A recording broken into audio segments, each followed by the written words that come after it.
지금 이 국면에서 네. 지금 20일 남았잖아요. 네.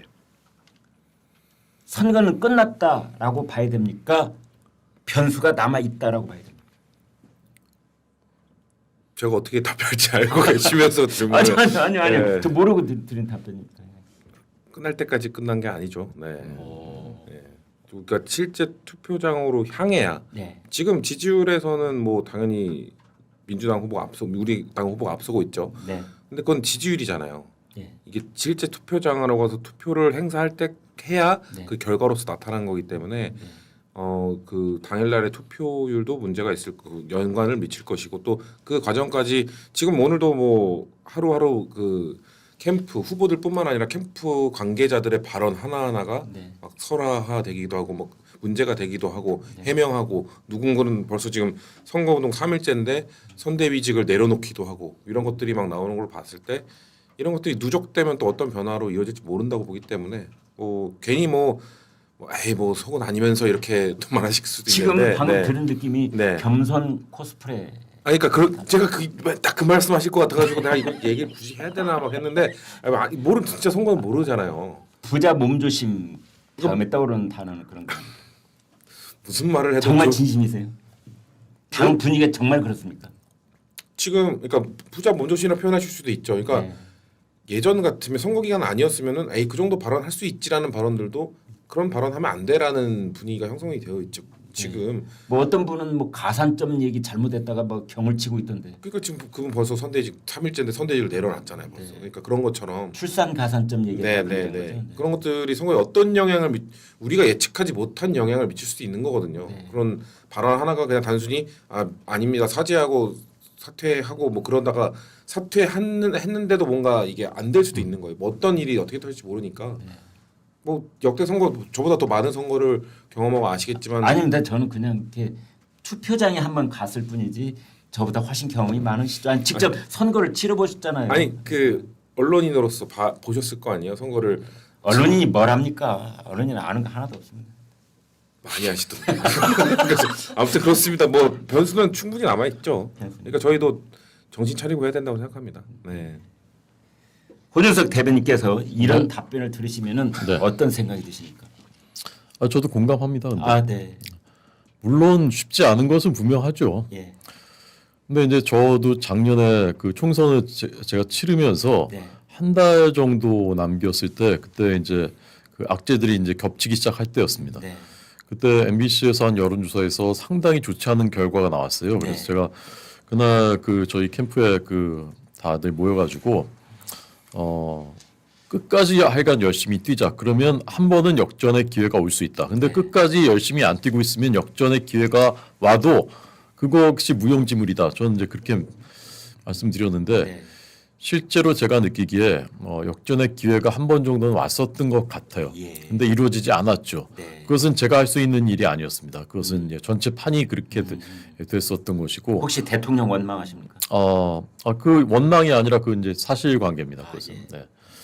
어쨌건 그래도 또 판이 출렁거리기도 했고 또 굉장히 많이 근접하기도 했습니다. 네.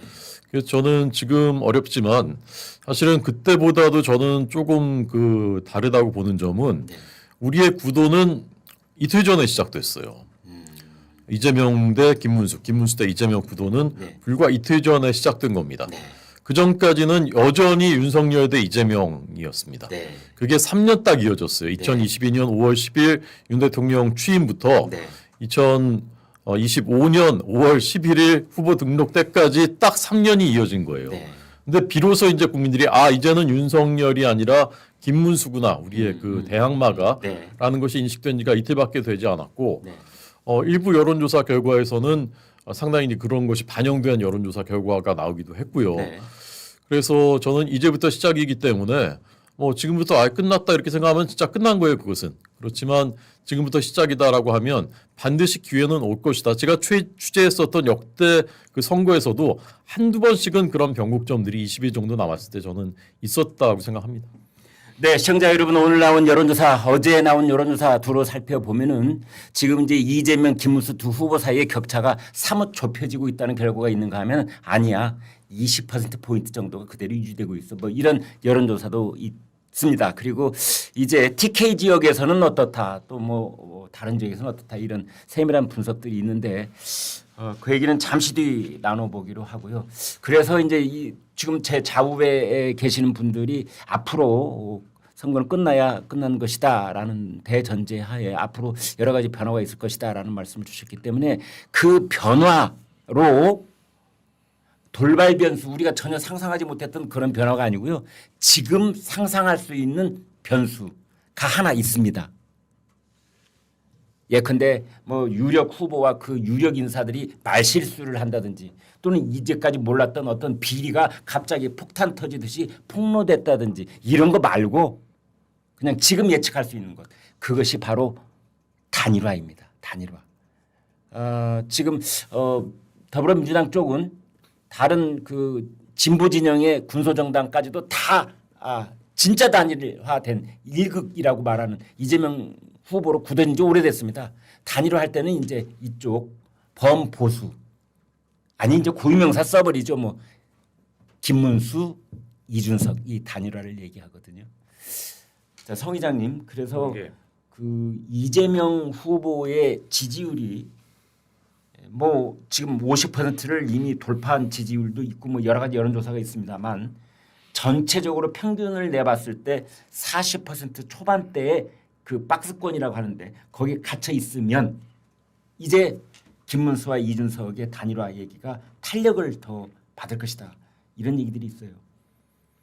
글쎄요, 뭐 박스권, 그러니까 이재명 후보는 30%일 때도 그 전제를 박스권인데, 인정하시기가 싫은 거군요. 네. 그러니까 그런 건 있겠죠. 그러니까 말씀하신 뭐 박스권의 지지율은 논외로 치더라도 일단 뭐 김문수 후보와 이준석 후보의 지지율을 네. 합쳤을 때 뭐 오차범위 아니라든지 네. 아니면 충분히 뭐 해볼 만하다라든지 뭐 네. 격차가 많이 주니까 네. 그런 정도가 나와야 되는 건데 네. 아직 그런 수치는 안 나오고 있는 걸로 알고 있고, 근데 저는 그것보다도 이준석 후보의 지지율이 어느 정도까지 나오는 그게 더 관건인 것 같아요. 그건 어떻게 예상하십니까? 사실 저는 그 김문수 후보로 결정이 됐을 때 네. 그리고 지난 며칠 안 지났네요. 지난 주말 네. 그 후보 교체 시도 그 내홍을 겪었을 때 토요일 날 밤에서 일요일 새벽으로 그 이어진 새벽에 그 시간. 후보 교체 시도했다가 결국 당원들이 이건 아니다라고 해서 끝났을 때 네. 이 정도 내홍을 겪고 이 정도 좀 분란이 있었으면 이거는 이준석 후보한테 호재일 수도 있겠다. 왜냐면은 안 그래도 지금 그 김문수 후보가 되는 과정에서 탄핵 찬성 탄핵 반대로 뭔가 쫙 갈라져 있었잖아요. 네. 근데 탄핵 반대했던 뭔가 그 김문수 후보가 됐는데 거기서 또 한번 내용을 겪으면서, 근데 탄핵 반대 안에서의 내용이었잖아요. 네. 그러니까 탄핵을 찬성했던 뭐 한동훈 후보 지지했던 사람이나 안철수 후보를 지지했던 사람들의 봤을 때는 야 이거 뭐야, 이거 볼썽사나운 모습, 지지해주고 싶지 않아. 네. 그러면 이준석으로 야 이거 어차피 지리멸렬한 선거 이준석이나 키우자 이렇게 될 가능성이 있다고 생각했거든요. 네. 그래서 흐름이 좀 걸러 넘어갈 수도 있겠다라고 했는데 김용태를 딱 임명하는 거 보면서 저 흐름을 막으려고 하는구나. 김용태는 그래서 바로 계엄에 대해서 사과하고 약간 그 보수 지지층 안에서 이준석으로 흘러가는 걸 좀 차단하는 효과를 충분히 이 김용태 비대위원장 임명으로 거둘 수 있다고 보거든요. 잠시 제 머리가 좀 혼란스러운데요. 네. 김용태는 이준석과의 단일화의 가교 역할을 하기 위해서 심은 사람이 아닙니까? 아니라고 봅니다 저는. 오히려 반대다. 네, 그러니까 오히려 그걸로 지지율이 빠지는 걸 막는 효과를 하는 거지. 그것이 효과를 봤다 이렇게 보시는 거예요? 일단 지금 이번 주 초에 지지율 몇 개 나오는 걸 봤을 때는 저는 좀 넘어갈 줄 알고 이준석 후보 지지율 올라갈 줄 알았는데 안 올라가더라고요. 10%벽을 가령 뚫는 조사가 한두 개쯤 나온다든지. 10%까지는 아니더라도 뭐 8, 9까지 뭐 근접하면서 좀 예. 상승세의 흐름을 보일 거라고 생각했는데 예. 제가 본 지금까지 뭐 이 주초에 나온 거에 저는 상승세가 없더라고요. 네. 지난주랑 거의 비슷하더라고요. 그래서 상승세가 막혔구나, 못 가는구나라고 근데 아직 모르죠. 지금 이게 반영되는데 시간이 좀 걸리니까 이번 주 동안 나오는 거에서 이준석 후보가 흐름을 못 만들어내면 그러면은 아까 말씀하신 단일화는 그러니까 그 뭔가 이렇게 시너지 같은 그런 것은 이루어지지 어렵지 않겠는가. 왜냐면 저는 그러니까 두 개가 좀 상황이 다른데 이준석이 치고 올라가요. 네. 그럼 이준석 이기기 어려운 상황에서 이준석은 무조건 완주하려고 했을 겁니다. 네. 대선에서 40세가 만 39세인가요? 완주까지 하고 10% 이상을 득표한다. 40세입니다. 40세 이어서 네. 대통령이 그렇죠. 출마할 수 만 40 있었던 됐죠. 겁니다. 네. 그래서 그러면은 엄청난 정치적 자산이 될 거니까 그러면은 합칠 필요 없다. 난 합치는 것보다 나의 정치적 자산을 남기는 게 맞다라고 판단했을 것 같고 근데 지금 이런 상황에서 지지율이 안 오르고 모른다, 막 안 오른다. 근데 여기서 또 뭔가 그렇다고 그러면 김문수 후보로 단일화하겠습니다라고 해버리면 이건 또 뭔가 좀 뭐랄까 본인의 정치적으로 안 좋은 오점으로 남게 될 거라고 보거든요. 그럼 저는 그래서 단일화가 아니라 드랍할 가능성은 있다고 보는 거죠. 지지율이 안 오르면 완주하기 어렵기 때문에 비용적 문제도 있고. 그래서 저도 막 개혁신당 관계자한테 야 너네 그 돈 감당할 수 있어? 두 자릿수 안 되면 이거 괜찮아 하면 아껴 쓰겠대요. 그러니까 아껴서 뭐 최대한 할 수 있대요. 근데 네. 이게 아무리 아껴도 네, 그렇죠. 아무리 아껴도 안 되거든요. 네. 이게 왜냐면 모든 가정에 공범을 뿌리고 하는 걸로 그 최소 비용만 하더라도 엄청난 돈이기 때문에 과연 이 완주를 이 흐름을 끝까지 할 수 있을까? 저는 그 의심이 있어서 그래서 저는 이번 주에 나오는 지지율이 상당히 중요하다. 그걸로 인해서 이준석이 그냥 완주하느냐 아니면 드랍해서 뭔가 사실상의 단일화가 되느냐 거기에 갈림길은 이번 주 지지율에 달렸다. 저는 그렇게 봅니다. 현수막 하나 10만 원 잡고 10,000개만 걸어도 10억인데. 그 공범을도 엄청 비싼 걸로 알고 있어서 네. 자, 그래서 지금 이제 말을 이어가 보도록 하겠습니다. 김용태 비대위원장의 효과. 사실은 나중에라도 이준석 후보 측하고 어떤 이제 채널 역할을 할 수 있는 가능성 때문에 임명 것 아니냐라는 것이 오늘 아침 조간에 있는 대부분의 해설이었어요. 네, 그런데 이제 성 의장은 또 정반대로 보고 계시고 그다음에 지난 주말에 겪어온 그 국민의힘 내부에서의 이른바 후보 교체 자중질환 내 반사이익을 이준석 후보가 상당히 얻을 것이라고 봤는데 그게 지금 보이지 않는다 이런 진단을 주셨어요. 제가 보기에 그 김용태 그 비대위원장은 네. 순한 맛의 이준석이에요. 아, 그렇습니까? 네네. 그러니까 그런 참신함과 네. 이런 것은 있는데 예. 자기 목소리를 그 무리하게 밀어붙이는 스타일은 아닌 것 아, 같더라고요. 예. 그래서 내 의견은 이렇습니다. 그렇지만 예. 당이 이렇게 결정한다면 나는 거기에 또 따라가겠다. 네. 이제 그런 스타일인 것 같습니다. 아, 그런데 이번에 이제 후보 교체 그 논란이 있을 때도 네. 비대위원 중에 유일하게 나는 반대했지만 네. 그렇다고 뭐 자리를 박차고 나가거나 뭐 사퇴하거나 이런 건 아니거든요. 네. 예. 다수의 결정에는 따른다 그렇지만 내 그 반대 의견은 기록으로 남겨달라 이제 이렇게 뗐다라는 겁니다. 예. 그래서 저는 그 두 가지 측면이 다 있는 것 같아요. 이준석으로 쏠리는 것을 막기 위한 그런 방파제 역할도 하고 하는 네. 것이고 가교 역할도 또 하는 것이죠. 뭐 이준석 후보는 나한테 연락도 못할 거다 뭐 이렇게 뭐 했다고 하지만 네. 그렇더라도 어쨌건 이제 천하 용인이고 네. 누가 다른 사람이 얘기하는 것보다는 김용태 의원이 얘기하는 것이 낫지 않겠습니까? 저는 그런 측면에서 이제 그 효용이 있다라고 생각하고요. 네. 제가 처음 취재했던 선거가 네. 1995년 지방선거 때부터 제가 취재를 했는데 그때 네. 첫 민선 서울시장 선거였어요. 네. 근데 그때 박찬종 후보 예. 그게 그 무균 뭐 해가지고 뭐 깨끗한 정치인 해가지고 예, 기억납니다. 예, 예. 1위였으면 한때 1위였어요. 네. 민주당은 조순 후보를 위협할 정도였죠. 그다음 민자당 정원식 후보는 3등이었습니다. 네. 오랜 기간. 근데 나중에 결국 3등으로 처지더라고요. 네. 3당 후보가. 3당 후보는 늘 그런 패턴이 제가 볼 때는 97년 대선 이인재 돌풍도 결국 그렇게 됐습니다. 아, 예. 그다음에 그 2017년에도 한때는 안철수 후보가 문재인 후보 위협했었어요. 네. 거의 1등을 뺐을 뻔했었습니다. 근데 결과적으로 마지막에는 결국 내려앉아서 3등에 그쳤죠. 네. 그래서 저는 이준석 후보의 그 3당의 후보의 한계는 지금까지 이제 검증된 그 패턴이 있다라고 저는 보고 네. 이준석 후보는 완전히 새로운 얼굴은 아닙니다. 네. 2012년부터 이미 국민들께서 많이 관찰하셨고 검증하셨는데 현재 지지율을 돌파하지 못하고 있다라는 것은 네. 앞으로도 그럴 가능성이 좀 많다. 좀 미안한 얘기지만 네. 그렇다면 어떻게 되겠느냐?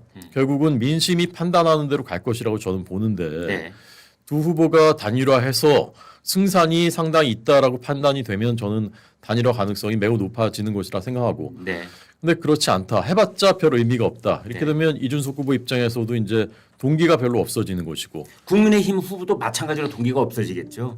그렇습니다. 그렇게 된다면 네. 국민의힘 후보 쪽에서 자력으로 1등을 치고 나가거나 네. 아니면 이준석 손을 잡아도 어찌할 수가 없겠구나라는 판단이 들면 그때 국민의힘이 구태의 이준석 후보한테 아쉬운 소리 할 이유가 없지 않겠어요? 근데 그래도 국민의힘 입장에서는 네. 어쨌건 지지율을 최대치로 끌어올려야 되는 것이고 아, 예. 단일화라는 것이 이제 그 시너지 효과가 있는 것이기 때문에 단순 합산보다 더 높아질 가능성을 배제할 수 없는 것이거든요. 이준석 후보는 반대로 얘기하던데요. 자기가 단일화 손을 흔들어 준다고 해도 네. 자기한테 오려고 했던 표가 김문수한테 안 갈 것이다.